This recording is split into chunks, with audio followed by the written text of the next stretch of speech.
এখানে সমকামিতা নিয়ে সমাজের অন্য মানুষদের সঙ্গে দলে ভিড়ে যাওয়ার যে একটা ক্ষমতার লোকেশন দেখেছি, যেন মনে হচ্ছে আমার ক্ষমতা থেকে নেমে আসা হলো। কারণ বিষম কামের ওই যে একটা হেটেরোসেক্সুয়ালের পাওয়ারের হেজিমনি আছে, হেটেরোসেক্সিস্ট পাওয়ারের হেজিমনি আছে, এ যেন আমার অবতরণ রত্নাবলীতে। ফলত আমার নিজের এই সমকামিতার যে একটা মুখ আমি দেখতে পেলাম, আমি সেটাকে দেখে নিজেই সেখানে আটকে উঠছি। কারণ এই আমিটা তো আমার পরিচিত আমি নয়, এবং এ আমি খুব সমাদৃত আমিও নয়, এ আমি খুব ক্ষমতাসীন আমিও নয়। আমার সেখান থেকে আদতে যন্ত্রণা।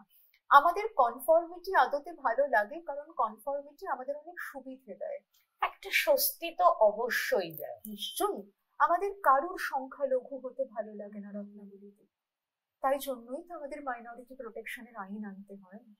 মাইনরিটির ফিলিং, আদারাইজেশনের ফিলিং, অপরায়ণের বোধ, ওরা সবাই এক জায়গায়, আমি ওদের থেকে একদম ছিটকে যাওয়া একটা মানুষ, আমাদের কারুর ভালো লাগে না ভাবতে।